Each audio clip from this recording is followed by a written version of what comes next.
Hello, team! Hello, hello! Welcome to the Hot Pink Dragon. Why the Hot Pink Dragon? Well, we're here to talk about the Divine Feminine, and the Pink Dragon has been working with us and initiating us into this process. In fact, she sent me the Pink Dragon to bring me home one evening here in Lesotho in Tanzania, and the driver came with a hot pink cushion. So we're being guided by the Hot Pink Dragon. My name is Mary Stewart. I'm Danya Seginer. And this is the beginning of a new beginning. The age of the Divine Feminine. The age of the Divine Feminine. We found this field of flowers that has also been speaking to us since we have more fully stepped into our heart's desires and following what makes us tick. Yes. And what brings joy. We are all placed on this planet for a reason. And that means that our puzzle piece we're here to bring should spark joy. We should all be having fun. Yeah, whatever we do, it has to be fun. Yes. This is the new era. So Danya is the most amazing healer that I know. Everyone in the world should have a session with Danya. Oh, thank you. She is the epitome, the steward of the Divine Feminine. And I think that really brings us to our first question because, surprise, this is an interview-based series. And we are co-hosts, but really to kick this off, Danya is the one to be interviewed. So that's what we're here to do. And none of this is prepared.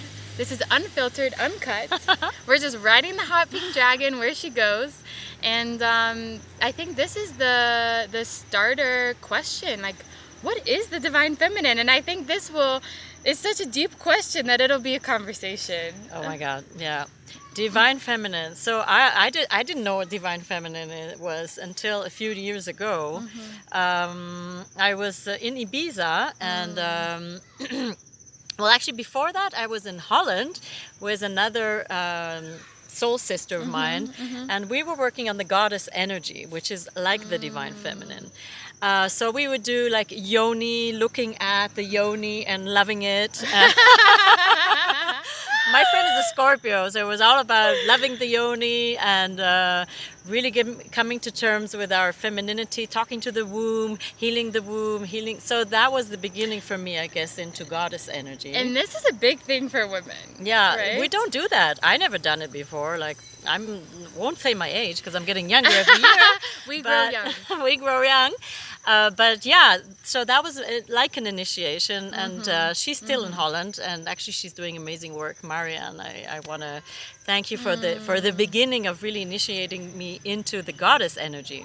Anyway, so that was for me the beginning. Then I got to Ibiza, and the goddess of Ibiza opened my channels to be a shaman. Before that, I was just a healer. Which is pretty funny because when you think of Ibiza, you think of clubs and party and drinks. But why would that be?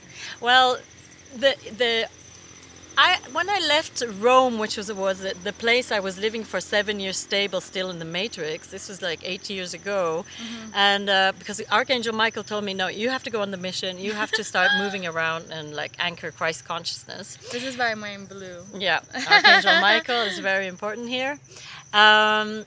But wait, to get back on track, the Ibiza part. So people will tell me, yeah, where do you need to go? And one friend told me, you need to go to Ibiza. I'm like, yeah, but there's all these clubs and, it's expensive. But I asked my heart, because at that point I was asking my heart about everything, and it said yes. And when I arrived to Ibiza, I realized actually this place is really potent as a catalyst into pushing you into what you really are. It opened for me all my channels to be a shaman. How? Wow, because the goddess of Ibiza, which is a tough goddess, I have to say. Which is funny that she introduced you, because to this day she's bossy. Yeah, she was bossy. Her name is Tanit, and I went to her cave with somebody else, and then she appeared on our computer. I'm like, oh, the goddess is here. Wow. And then in a session I was giving, she was like, you have to do a festival for the Divine Feminine. I'm like, what? How do you do? What do I do? Anyway, so I was trying to do a festival on my term, like what is a festival for me? I invited everybody as a Gemini, but actually the festival it was 8 days turnout. And first I saw all the women were under rose quartz, sorry, and then Wow.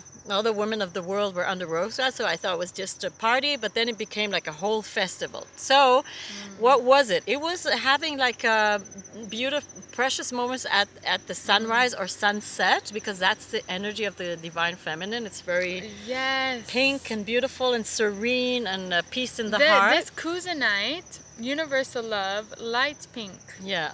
They're divine feminine. So that was the beginning, and just to go back to Ibiza turned out to be just a portal of a catalyst energy, and that is actually why they put all these clubs and to tarnish the energy, because it's so powerful.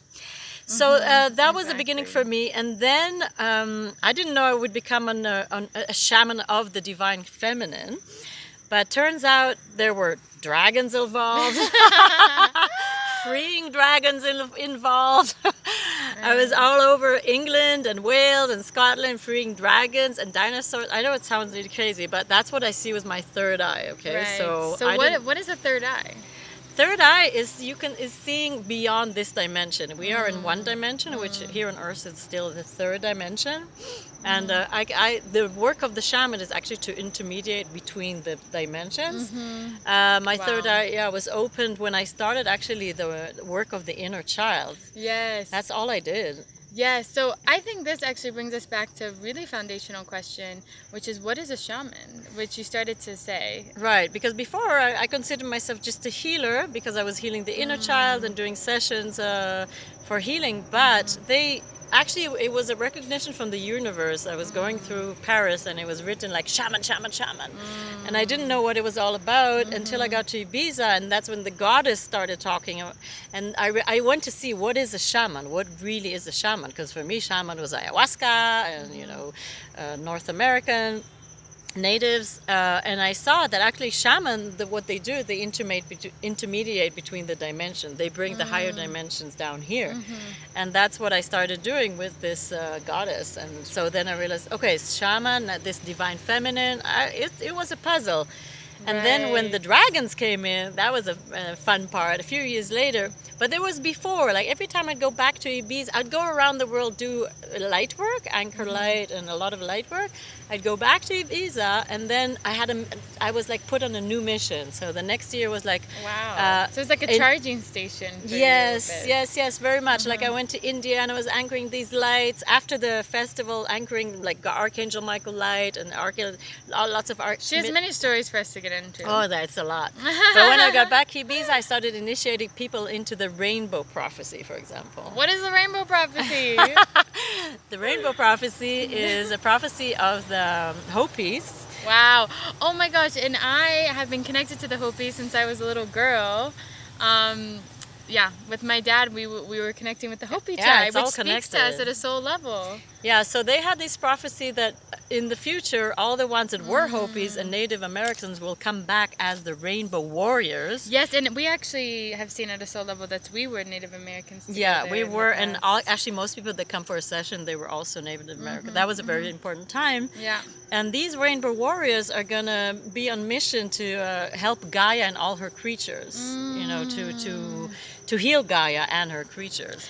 So I think that's also connected to what is the divine feminine. Yeah, so this was connected to the divine feminine. Then the next year was about divine sexuality, for example. Wow. Yeah, tapping into what is sacred sexuality. Wow.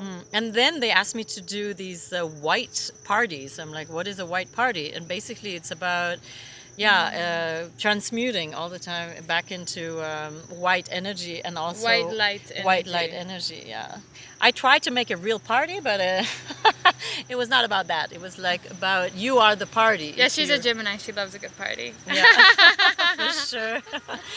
Yeah, but it was about what? It was about me being the white party, and whoever wanted to join me, but the white in light the purity. Party. Yeah, we can have. Dance without drugs and without alcohol, and bring the unicorns and bring like sparkles, the mermaids. Yes. But stay in the white energy. So you just brought up the idea of elementals. There's such thing as mermaids? Yeah, so when I give sessions, and in Ibiza I saw it a lot, but I meet a lot, so I see the soul. Like after I see all your protections on the heart, which we take off. Everybody has protections on the heart. Most people have their heart in some box or diamond or protection. And then when I see the soul, I see your soul, and I met so many mermaids. I mean, I see also kings and queens and aliens.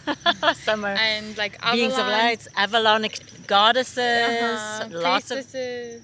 lots of Avalonic goddesses, or you've seen Tarzans, Egyptian queens and Egyptian high priestesses. Yeah, there's a whole gamut of souls. Very interesting. Fairies, elves. Yes. There's a lot of elvish energy in these mountains. Yes. They're funny. Yeah, so lots and lots of mermaids. I have to say that's the mass. We're mermaid souls. And we're also mermaid souls. Therefore, we met in Zanzibar, which was another, like Ibiza, Zanzibar was another portal for these mermaids energies, I have to say, right? Yes. Totally perfect for mermaids.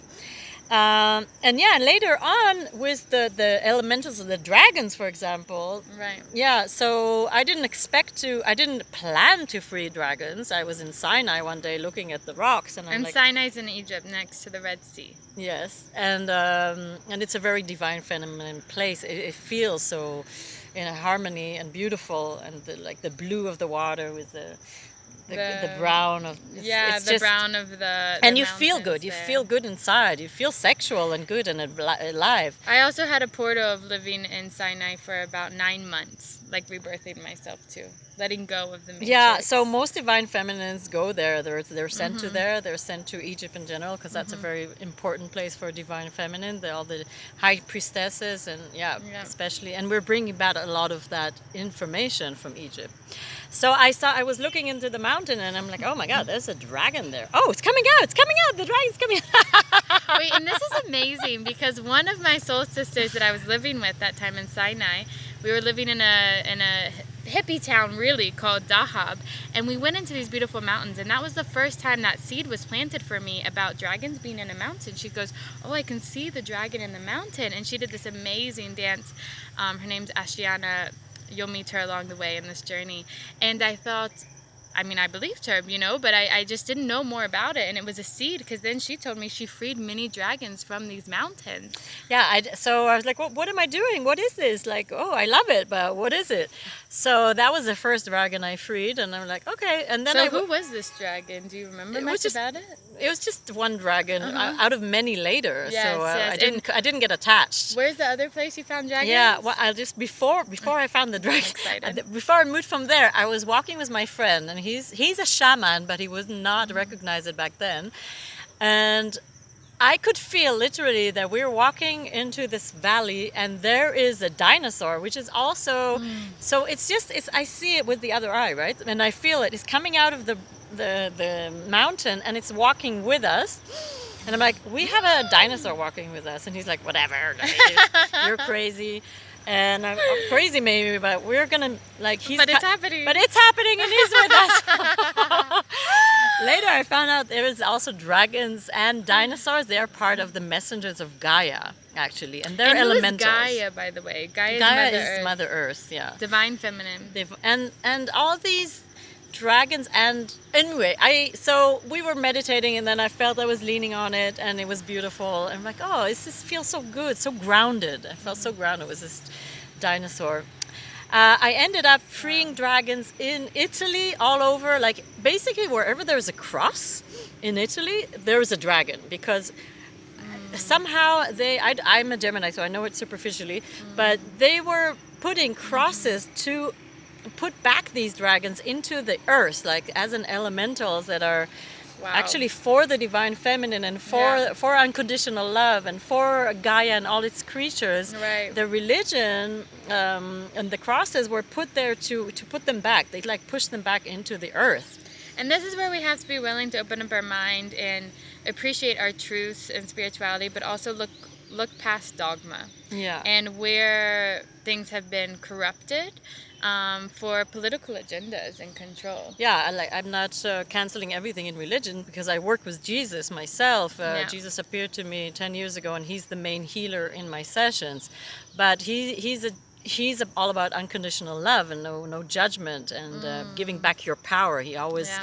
gives you back the stick of your power. He And gave me back my wand of sovereignty in our wand of session. sovereignty, And exactly. was able to crown me as a queen of Christ consciousness. Yes. Because Jesus is coming back, and she's a steward of the divine feminine, so they work very closely Yeah, together. Christ consciousness and divine feminine, for me, they go hand in hand. Like, I Yes. work with Jesus, and I'm also working with Mary Magdalene and Mary. That's amazing. What is divine feminine? Christ consciousness. Yeah, but it's Christ consciousness in the feminine, maybe, or I mean, it's still up to us to what is it for us, but it's a very soft energy, like this color. It's just very loving and loving of all the creatures, you know. Yes, because there is something with being soft and strong at the same time, and that vulnerability coming through. I think it really is the courage and the strength to be in the heart, to be in the vulnerability, to be in your love. And that one thing that I'm learning, working and evolving step into my divine feminine, is how to exude tough love vulnerably in the heart. So where I choose self-love over self-sacrifice is very important. Yeah, it's a whole movement of all the women also to step into sovereignty and into their own divine feminine, honoring the goddess in them. But the feminine, you can also, I mean, it's not just women. It's the goddess energy is also in men. And when I was doing the festival, which was interesting, there were many men that were incarnating this divine feminine energy better than the women, because the women were more warriors. Yes. And they were teaching us like to be Yes, because we've had to be warriors also. And we were, you know, and we were also Vikings together in a life as well, which is tough. That's tough cookie status. And many women now, they were like masculine, so they really have this warrior still in them. And especially powerful women, as we kind of come together as a humanity, because Mother Earth, Mama Gaia, as this divine feminine that we live on and with, we start to see ourselves as one humanity and start to realize how trans-dimensional we are at a soul level. We've had many, many lives that were perceived as good or bad. And I think it's about, at the end of the day, in this new Genesis, that we choose to incarnate and choose love. Yes, exactly. Seeing from my other lifetimes, since I had like a period of 7 years in Rome, that was like my awakening when I saw my other lifetimes. I was just working with my inner child. That's all I was doing, because I realized everything is in my inner child. That's why all my sessions start with the inner child. Like, the inner child is key base to everything. All our blockages are there. All our darkness is there. Like, that's where our hate lies, our violence, and these are actually our shadows that we need to look at and to transmute back to light and gold, because that's where we have most of the gold. So that's why all my sessions start with that, and that's the homework I give. Later I go into the heart. I see the heart, the wounds in the heart. I see the person, like what's your soul. Then I see all these karmic people, karmic relationships come from the right, and we finish the karma with them. Yeah. And when that's done, the twin flame comes from the left, and he or she does the ultimate healing of our soul, because we are one soul. We will have another one about twin flames. Yes. And actually, speaking of that, I think this speaks to the divine reunification of the divine feminine and divine masculine within each of us, which you were speaking to, how men are there are some men embodying the divine feminine even better than their female counterparts. I love that. Because gender is one thing, male or female, but feminine and masculine is energetic. Yes, and so many times my friend, Frank, he's the one embodying the divine feminine, while I'm all aggressive and in attack mode, because that's where my conditioning with the masculine. And he tells me, just be quiet and feel. I'm like, okay. And then he tells me that, and then I feel, and then I start bawling, because that's exactly what I'm resisting with all this blah blah blah of attack, like to not let that. But actually, when he tells me, like, just shut up, let your walls down. Yeah, let your walls, put your boundaries down. Just feel, and then and then I surrender and I feel, and so I'm so he's also a soulmate that I've been traveling with, and so much more in the divine feminine and less in the ego. great mirror actually Yes. to look at. Yes. I really feel, because basically I feel also this kind of introduction to the hot pink dragon, and you know what's going to evolve here is, number one, we're always going to be having fun. And you know, this world is much more than what right now most of us see in the physical. And I believe our biotechnology will turn on as we tap into our hearts and our souls more and more.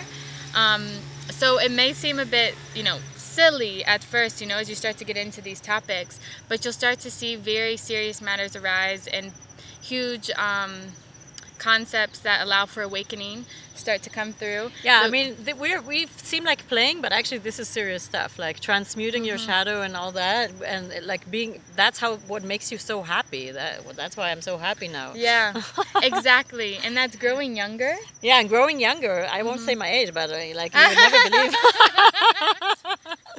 But I do feel I'm so much younger now than when I was in my 20s, because I was full of, you know, dark energies of hate and, you know, from my childhood, that I didn't know that I was controlling my life, creating my life. I was creating it from my shadows, creating it from victimhood. Yeah, and there's a lot about that as well that we'll touch in another video. And I want to speak to the vulnerability that you said, and allowing those energies to come through and allowing tears to be shed is purifying. Yeah. And humans are beings of water, and water holds memory, and our souls hold memory. So we're purifying from the inside out, and Mama Gaia will also be purifying.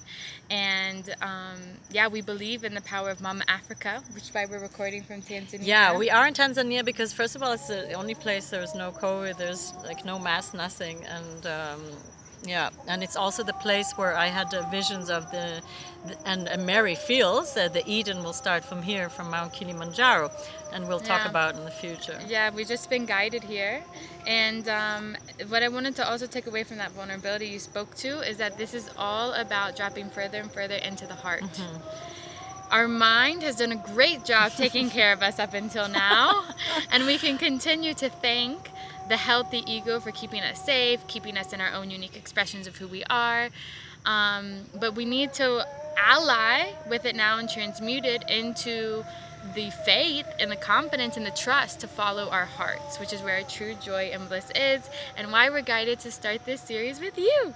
Yeah, and this is how we were guided to this beautiful field of flowers. Yeah, and actually, we did not know this existed before we just set up here. And I want to add to this part of like, when you drop into the heart, what I saw when I left Rome 12 years ago, and I started on this journey, and I would only go according to my heart, is that my heart was always opposite my mind, or my mind was always opposite my heart. And it was so many initiations of actually going with the heart and doing what the heart said. I mean, I use kinesiology to ask what my heart actually wants. Which is when you ask the body through muscle testing. Yeah, it's like you muscle test, like a yes or a no.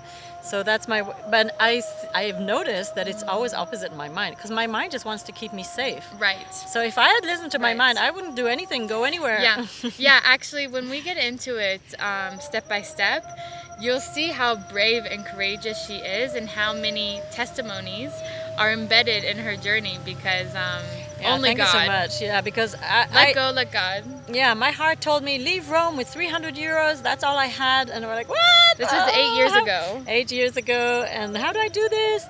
And yeah, I was freaking out. I got to Venice, and I was so freaking out that I lost 100 euros. So I'm like, 200 euros in my life, no credit card. We don't realize we're reality creators.